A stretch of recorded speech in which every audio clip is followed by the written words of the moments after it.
एक दुकानदार दुकान का लेखा जोखा रखता है, कितना आय कितना व्यय, आय व्यय का लेखा जोखा।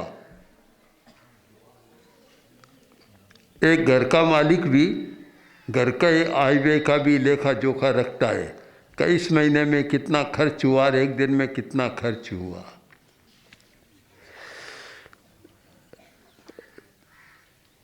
हम भी चिंतन करें, क्या हम भी अपने जीवन का भी कोई लेखा जोखा करते हैं कभी? पदार्थ का सब जगह लेखा जोखा होता है, चेतना का कोई लेखा जोखा नहीं करते। जीवन का लेखा जोखा, क्या हम जीवन का कभी लेखा जोखा करते हैं कि कितनी आय हुई है, व्यय कितना किया हमने?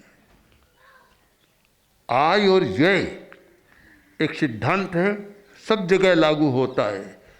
कितनी आय अपने जीवन में, अगर हमने ज्ञानाराधना की है तो एक आय हुई है, कुछ नया सीखा है। और प्रमाद किया है, आलस्य किया, कुछ सीखा नहीं, तो मानना चाहिए कि कुछ खर्चा कर दिया, व्यय हो गया। आय व्यय का लेखा जोखा, हम कोई अपने चरित्र का नया विकास करते हैं तो मानना चाहिए कि आय, और ज़्यादा चरित्र को बिगाड़ते हैं तो मानना चाहिए व्यय। हम अपने जीवन का लेखा जोखा करें। दुकान पर बेचने वाला करता है और सब लोग उसके भरोसे रहते हैं, किंतु यह एक ऐसा प्रश्न है कि किसी के दूसरे के भरोसे नहीं, स्वयं को करना है सारा, हर व्यक्ति को करना है। यह हमारी वैयक्तिकता है, व्यक्तिगत बात है, दूसरे का काम नहीं आता। पिता जीवन का लेखा जोखा करे, काम नहीं आता।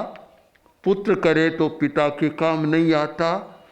पिता को भी करना है, पुत्र को भी करना है, दोनों को करना है, क्योंकि यह व्यक्तिगत है। और जैसे व्यक्तिगत है कि पिता ने भोजन किया तो क्या पुत्र का पेट भर जाएगा? पुत्र ने किया तो क्या पिता का पेट भर जाएगा? यह भूख जैसे व्यक्तिगत है, वैसे जीवन का संबंध भी व्यक्तिगत है। हम लेखा जोखा करें।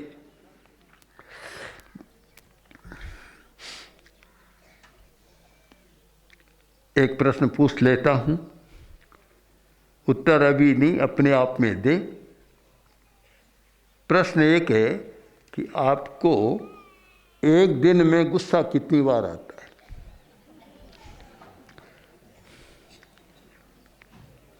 स्वयं सोच ले, अभी हमें बताने की ज़रूरत नहीं।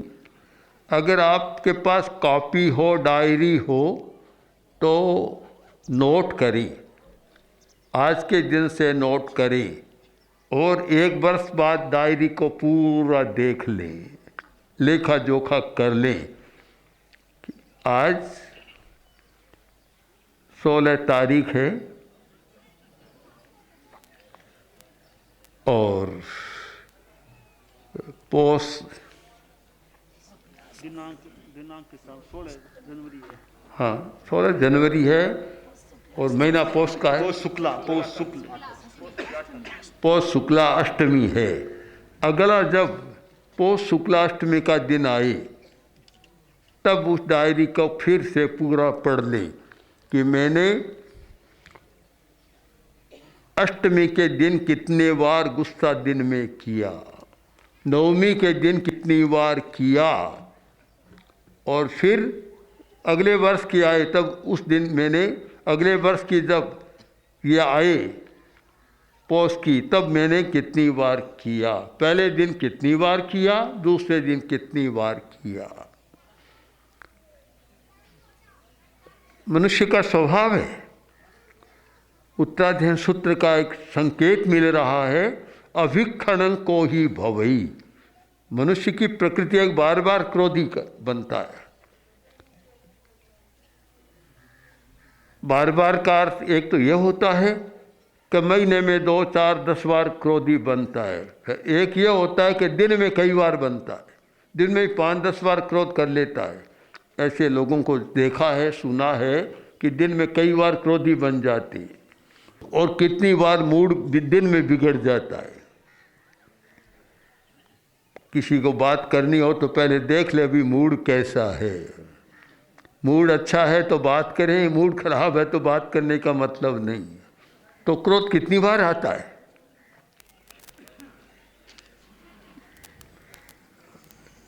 अगर ये लेखा जोखा रहे, इस लेखा जोखे का मतलब होगा कि आपने अपने लिए सुरक्षा कवच बनाना शुरू कर दिया। सुरक्षा कवच, जो व्यक्ति अच्छा जीवन जीना चाहता है, सुरक्षित जीवन जीना चाहता है, उसे सुरक्षा कवच बनाना जरूरी होता है। सबने कपड़े पहन रखे हैं, ये क्या है? सुरक्षा कवच।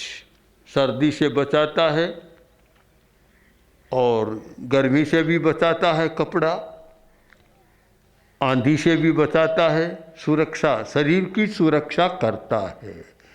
तो इसका तात्पर्य है कि वस्त्र हमारे लिए सुरक्षा कवच है। आदमी मकान बनाता है, मकान भी सुरक्षा कवच है। अगर मकान न हो तो आदमी बेहाल हो जाए, आंधी, धूप, वर्षा और बाहरी आक्रमण सबसे मकान बचाता है। तो मकान एक सुरक्षा कवच है। हम शरीर के लिए तो बहुत सुरक्षा कवच बना लेते। सर्दी में सर्दी के अनुकूल, गर्मी में गर्मी के अनुकूल।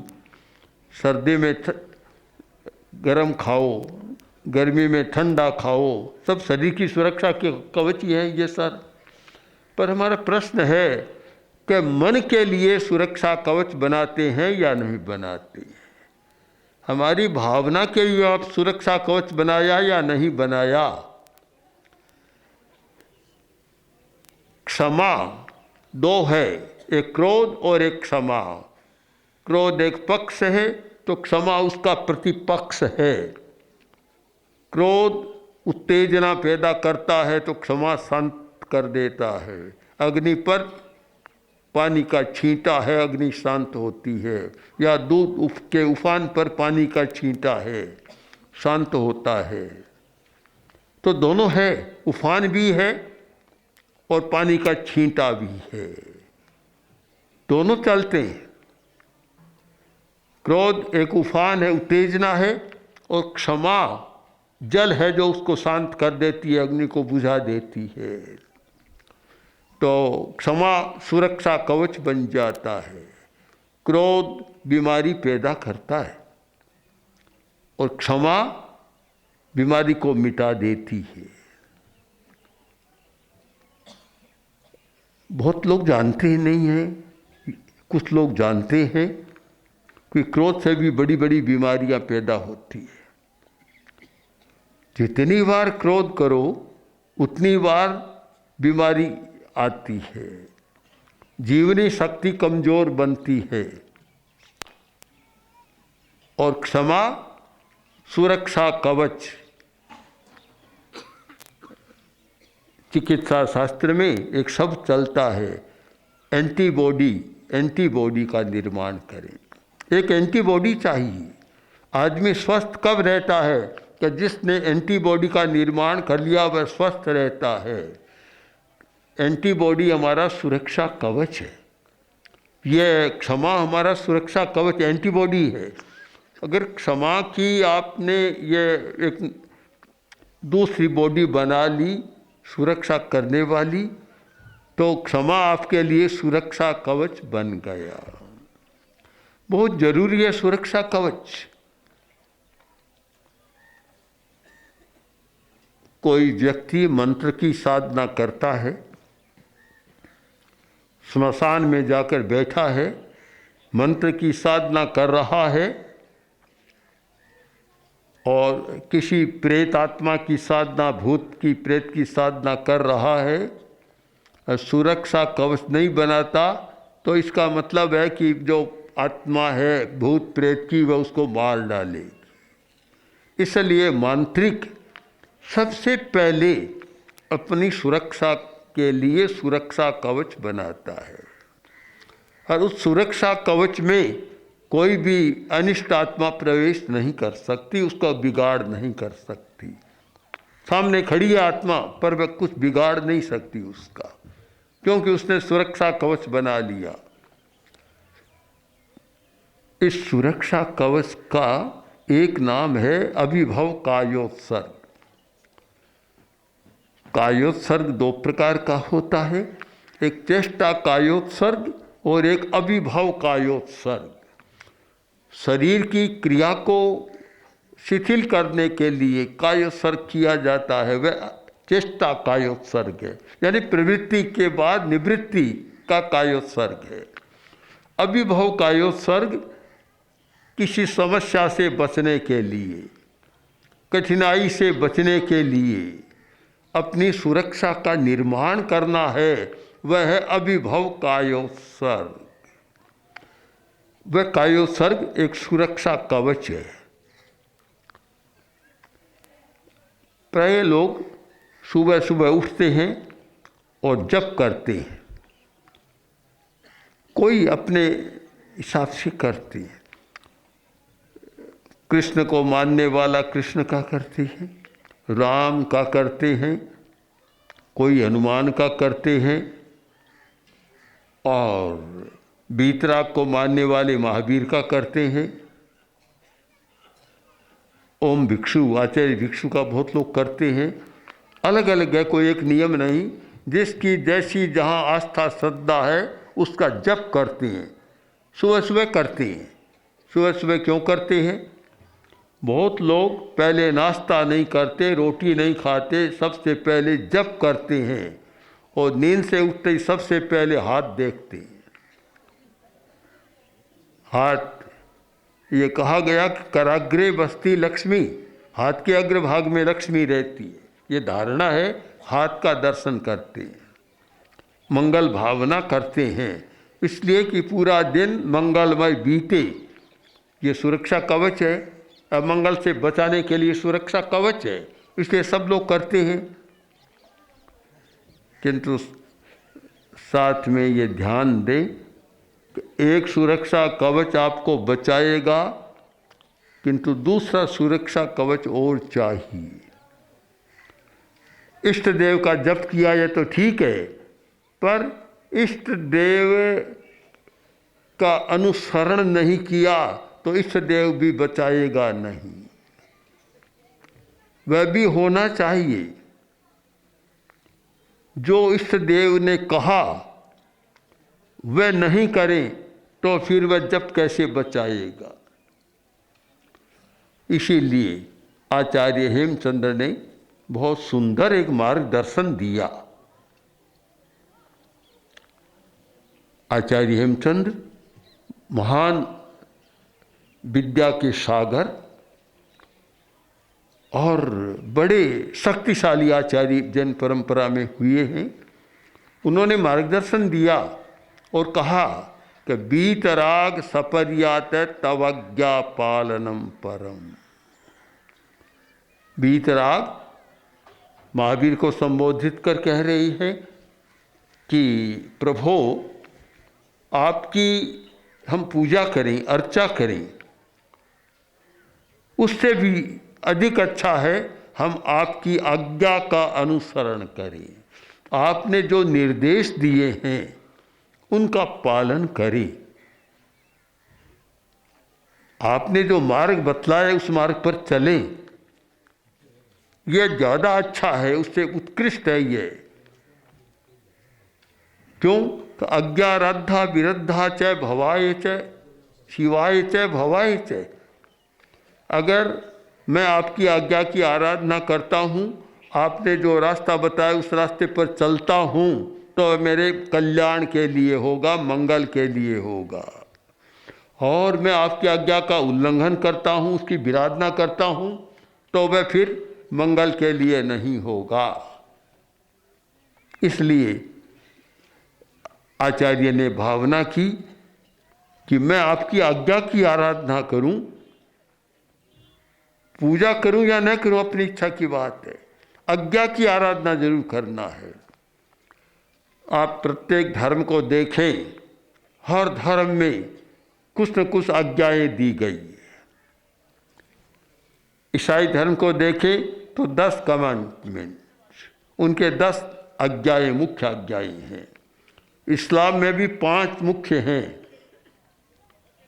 सिख धर्म में भी 5 मुख्य हैं, कड़ा कंघी ये सब आज्ञाएं हैं। और जैन दर्शन में, बौद्ध दर्शन में है कि 4 आर्य सत्यों का अनुसरण करो, और जैन दर्शन में है कि 9 पदार्थों को समझकर और संवर और निर्जरा का अनुसरण करो, पालन करो। संवर करो, निर्जरा करो। हम लोग जितना पूजा में रस लेते हैं, भक्ति में रस लेते हैं, अर्चा में जितना रस लेते हैं, बाहरी क्रियाकांड में जितना रस लेते हैं, उतना भगवान की आज्ञा को मानने में हमारा रस नहीं है। बस यह एक मान लिया, सरल रास्ता खोज लिया, एक पगडंडी खोज ली कि बस भक्ति करो सब कुछ हो जाएगा, पूजा करो सब कुछ हो जाएगा। अभी कुछ दिन पहले कुछ लोगों से पूछा था कि कुछ चलता है? कहाँ? मंदिर में जाते हैं और पूजा पाठ कर लेते हैं। मंदिर में जाना, पूजा पाठ करना अच्छा नहीं है तो मैं नहीं कह सकता, अपनी आस्था का प्रश्न है, किंतु उसको हम समाप्त कर देते हैं, वह अच्छा नहीं होता।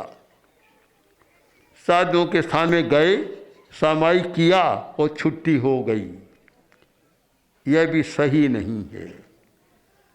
उसका एक प्रभाव होना चाहिए कि मैंने आज सामायिक किया है तो आज दिन भर मैं लड़ाई नहीं करूंगा या नहीं करूंगी, तब तो सामायिक का एक प्रभाव है। सामायिक किया, समता की साधना 48 मिनट तक समता की साधना की और धर्मस्थान से बाहर निकला और निकलते ही लड़ाई शुरू हो गई।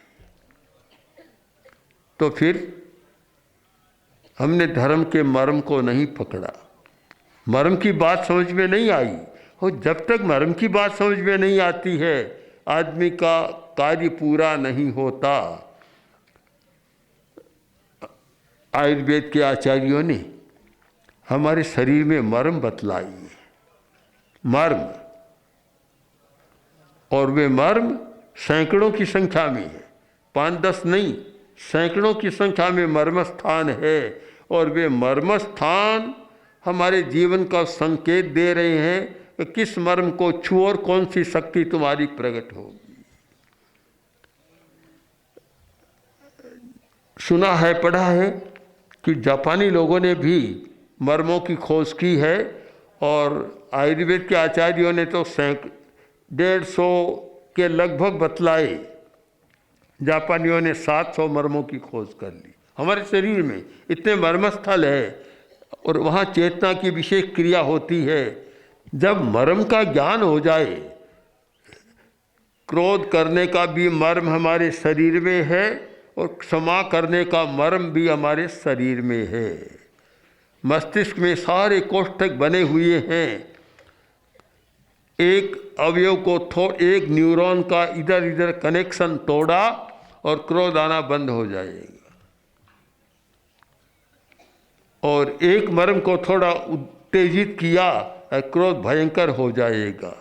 क्रोध की उत्तेजना का मर्मस्थान भी हमारे मस्तिष्क में है, क्रोध को कम करने का, नियंत्रण करने का मर्मस्थान भी हमारे मस्तिष्क में है। कितना जटिल है हमारा शरीर। दोनों है, अगर हम उसका प्रयोग करें जो नियंत्रण करने वाला हमारी नियंत्रण की शक्ति को, धृति को बढ़ाएं, धृति, तो फिर ये काम हो सकता है कि हम आज्ञा का पालन कर सकते हैं। मर्म को पकड़ना जरूरी है। मर्म पर एक बात महाभारत की बहुत सुंदर है। जब युद्ध कौरव पांडव का हो रहा था, महाभारत हो रहा था, दुर्योधन अजय बन रहा था, किसी के बस में नहीं आ रहा था। इधर भीम, इधर दुर्योधन, किंतु दुर्योधन बड़ा अजय बन रहा था। सोचा इसको कैसे परास्त किया जाए, कैसे इसकी हत्या की जाए, मारा जाए। भीम की गदा जब चलती तो आदमी टिक नहीं पाता, पर दुर्योधन पर भीम की गदा का कोई असर नहीं होता। समस्या थी, तब आखिर समाधान गुरु के पास होता है। भीम श्री कृष्ण के पास गए, बोले कि स्वामी बड़ी समस्या है, मेरी गदा अप्रतिहार्य है, कोई उसका प्रतिकार नहीं कर सकता, खाली नहीं जाती, अमोघ है, इसका प्रहार कोई खाली नहीं जाता, जहाँ लगेगी वहाँ समाप्त है। पर दुर्योधन पर तो इसका कोई असर नहीं हो रहा है, मैं क्या करूँ अब? श्री कृष्ण ने कहा कि देखो, मैं तो युद्ध में तो भाग नहीं ले रहा हूँ, पर तुम्हें बात बता सकता हूँ। उन्होंने संरक्षण पूरा दिया, सीधे नहीं लड़े, पर सुरक्षा कवच बनकर पांडवों के लिए रहे। उन्होंने कहा देखो, तुम्हें एक बात बता दूं कि जब ये बात आई कि युद्ध होना है, तो ये बताया गया, भीम से, दुर्योधन से कहा गया कि तुम अपनी माता गांधारी के सामने जाकर और नग्न खड़े हो जाओ, माँ की दृष्टि पड़ जाएगी, फिर अप्रतिहार या प्रतिकार कोई तुम्हारे पर प्रहार नहीं कर सकेगा, प्रहार से बच जाओगे। कठिन काम था, लज्जा मानी जाती है तो एक संकोच होता है, प्रश्न तो कठिन था, फिर भी आवश्यक था। तो दुर्योधन सब कपड़े उतार कर खड़ा हो गया, केवल एक कच्छप रखा, संकोचवश वह कच्छप रखा और सब उतार दिए। माँ ने उस दृष्टि से देखा और दुर्योधन का शरीर वज्र का बन गया। ये कुछ शक्तियाँ होती है कि जो विकास कर सकती है।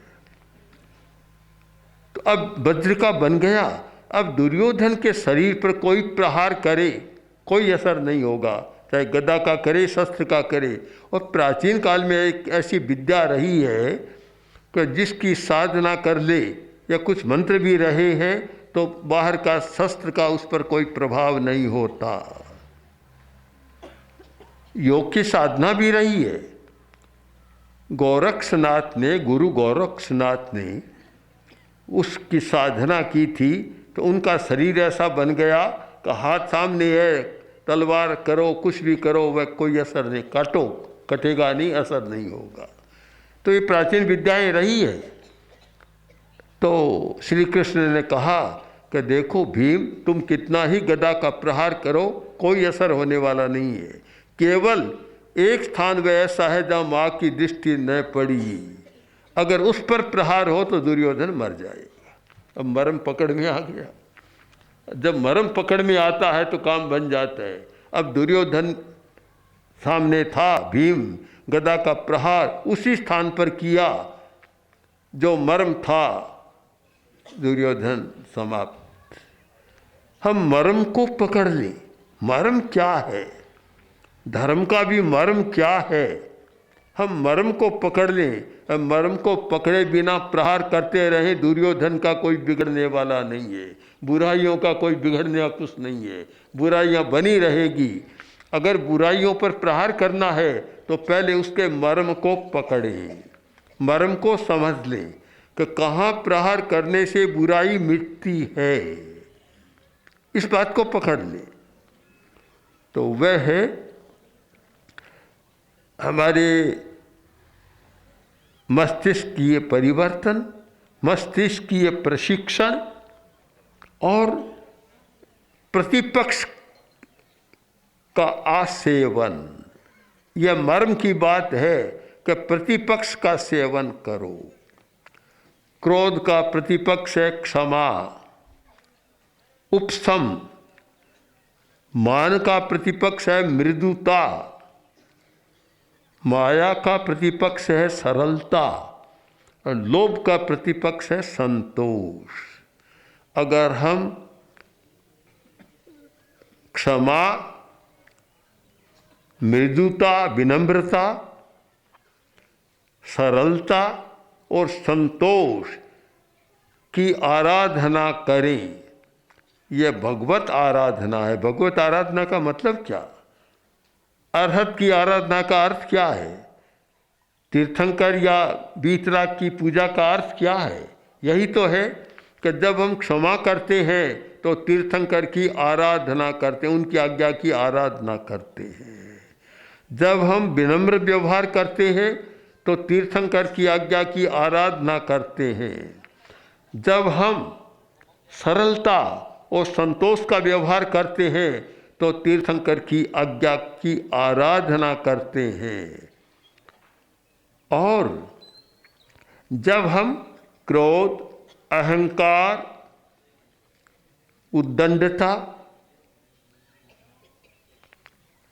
छल कपट और लोभ इनका सेवन करते हैं तो तीर्थंकर की आज्ञा की विराधना करते हैं। आज्ञा की आराधना और आज्ञा की विराधना। हम केवल क्रियाकांड में न रहें। ये आज्ञा है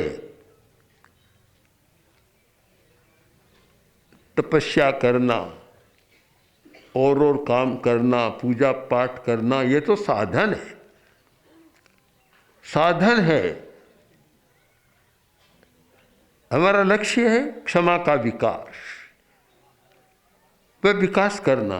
हमारा लक्ष्य है वीतराग चेतना का विकास, उसका विकास करना, वह हमारा लक्ष्य है। और उसकी आराधना हम करें, संयम की आराधना हम करें, इंद्रिय संयम, मन का संयम। मैं तपस्या को महत्व भी बहुत देता हूँ, नहीं भी देता, दोनों बात है। कुछ लोग उपवास करते हैं, बेला करते हैं, अठाई करते हैं, मांस खमन करते हैं, बड़ी बड़ी तपस्याएं करते हैं।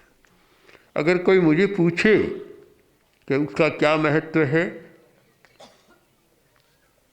अगर वह तपस्या के द्वारा इंद्रिय संयम, मनस संयम, काय संयम, इंद्रिय प्रति संलीनता, मन प्रति संलीनता और काय प्रति संलीनता का विकास करता है तो तपस्या का बहुत महत्व है। तपस्या करता है और क्षमा की साधना करता है तो बड़ा महत्व है। अन्यथा तपस्या करने वाले को गुस्सा भी ज़्यादा आने लग जाता। शारीरिक क्रिया तो यह है कि भूखा रहेगा तो गुस्सा ज़्यादा आएगा, किंतु अगर वह एक लक्ष्य बना लेता है कि मुझे तपस्या के द्वारा क्षमा का विकास करना है तो तपस्या बहुत श्रेष्ठ हो जाती है। और अन्यथा तपस्या का नाम लंघन हो जाता है, कोरा लंघन है बस। आपको पता है उपवास का मतलब क्या है? उपवास, उपवास का अर्थ क्या है? उपवास लंघन नहीं है। एक तो होता है लंघन और एक होता है उपवास। नहीं खाना, यह तो आयुर्वेद का लंघन है कि भूखे रहो, स्वस्थ रहोगे। थोड़े स्वास्थ्य के लिए प्राकृतिक चिकित्सा वाले भी लंघन कराते हैं, उपवास कराते हैं। आयुर्वेद में भी लंघन का विधान है कि रोज मत खाओ, लंघन करते चले जाओ। यह लंघन है, उपवास नहीं है। उपवास का मतलब उपवसति, जो व्यक्ति अपनी आत्मा की साधना में रहता, आत्मा के पास रहता है और उस समय वह नहीं खाना चाहता, तो उसका नाम उपवास है। हम दोनों समझ ले और सोच लें कि क्या लंघन कर रहे हैं कि उपवास कर रही है। नहीं खाने वाले तो बहुत है, किंतु उपवास करने के बाद जब उपवास है उस दिन पूरा दिन धर्म की साधना में बीते, क्षमा की साधना, विनम्रता की साधना, सरलता की साधना और संतोष की साधना, यानी वीतरागता की साधना में बीते। उपवास तो कर लिया, आया है कि महाराज उपवास पच खाओ। मुनि जी ने करा दिया, कल सूर्योदय तक तीनों आहार का त्याग है या चारों आहार का त्याग है। उपवास तो कर लिया और बाहर गया और जाते ही उद्दंडता शुरू कर दी या छल कपट का काम शुरू कर दिया। दुकान पर जाकर बैठा, झूठा तोल माप करने लग गया। इधर तो उपवास है, इधर झूठा तोल माप कर रहा है। बड़ा कठिन होता है उसे उपवास मानना। लंघन तो मान ले, उपवास करना बड़ा कठिन है। उपवास में तो इतना चरित्र बदल जाना चाहिए कि उसे अकसाई जैसा बनना चाहिए। लोग सामायिक करते हैं, सामायिक का कितना महत्व है। निरुक्तिकार ने लिखा है कि श्रमणो इव सावयो भवई। सामायिक करने वाला श्रावक श्रमण तुल्य हो जाता है, श्रमण बन जाता है, साधु बन जाता है। 48 मिनट के लिए साधु के तुल्य बन जाता है। अब 48 मिनट तो साधु के तुल्य बना और सामायिक करने के बाद वही घोरक धंधा, वही झूठा धंधा, वही लड़ाई, वह कलह, वही कदाग्रह, वही सारा चले, तो फिर दवा तो ली पर दवा का असर नहीं हुआ, उसका प्रभाव नहीं हुआ और वह दवा फिर काम के नहीं होती। इसलिए बहुत गहराई से चिंतन करें कि हमें वीतराग की आज्ञा को समझना है, वीतराग के संकेत को समझना है। यह मर्म स्थान सारे संकेत हैं हमारे, संकेत को समझना है। और अगर संकेत की बात समझ में आती है तो समस्या हल हो जाती है। ओम श्री महाप्रज्ञ